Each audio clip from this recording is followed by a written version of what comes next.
படிதான் மெல்கிசேதேக்கும்.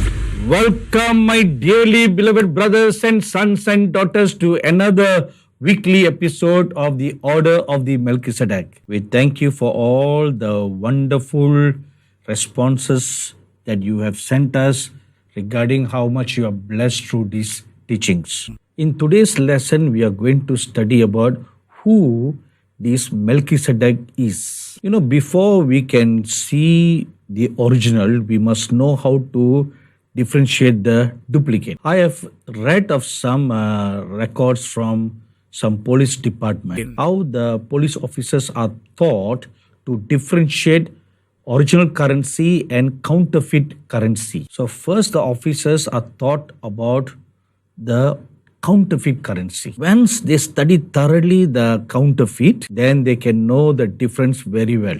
So before we answer the question who Melchizedek is, now we must ask the question who he is not. According to Jewish tradition, they say Melchizedek is Shem, who was one of the sons of Noah. Now there is a problem with this assumption. Shem cannot be the Melchizedek because we know Shem's father, mother, and his genealogy.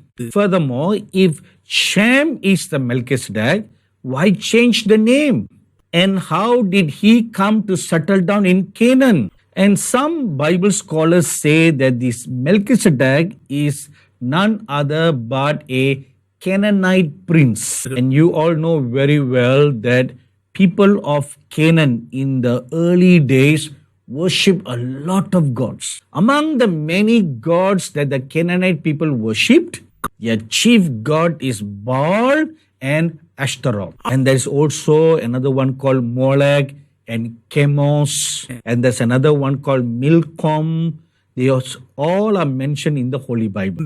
So these Bible scholars say that in this background, Melchizedek came out who truly worship the true living God. Now there is a problem with this assumption too. If this assumption is correct, then why is Melchizedek only mentioned in 3 scriptures in Genesis? If that assumption is correct, why Abraham needed to build altars and call upon God when he could have just gone to Salem to offer sacrifices? In the book of Genesis, we see one remarkable quality in Abraham's life, that when he came out of his father's house, he came out from a place called Ur in the southernmost part of today's Iraq. You know, about 5 years ago, I went to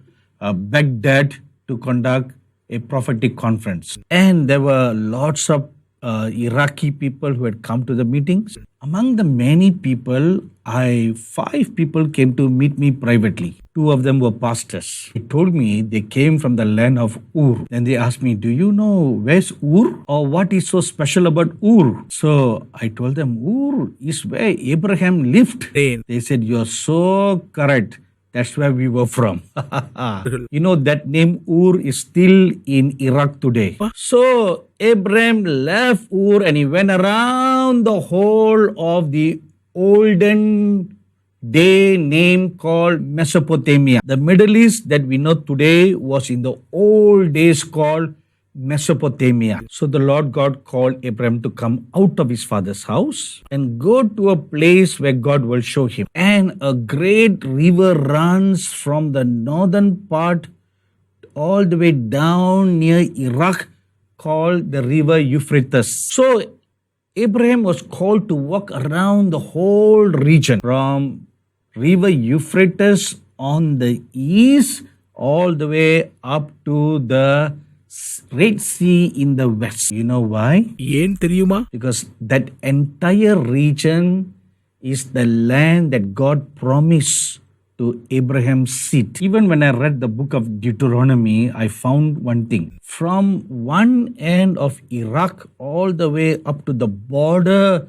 of Egypt, that entire region of the Middle East was the original land that God promised as an inheritance to the children of Israel. And in the book of Deuteronomy, the prophet Moses reminds them of this promise. Then he tells them, but first God gives you a small land to see how faithful and obedient you are.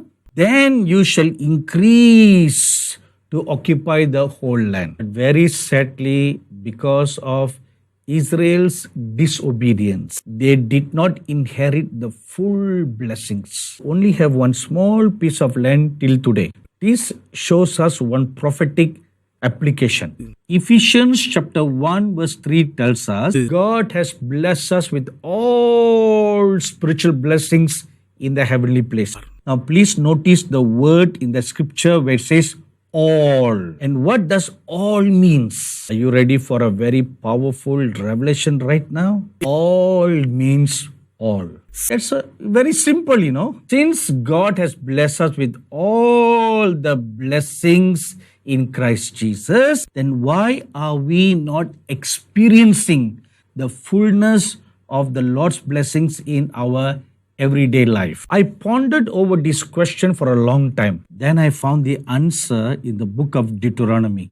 Just as Israel was first given a small land, and then upon their faithfulness and obedience, God will slowly increase them little by little to possess the all. The same manner, first we get one blessing, two blessing, and upon our obedience to walk in the ways of the Lord, in obedience to the teachings of Christ Jesus, then we will inherit all the blessings. So at this moment, I want you to ponder and think about one thing. Do you feel dry, empty, and you have not received the full blessings of God in your life? Please check your life right now.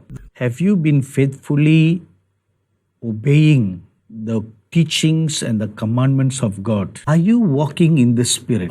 Are you walking in love? Are you fulfilling the commandments of God?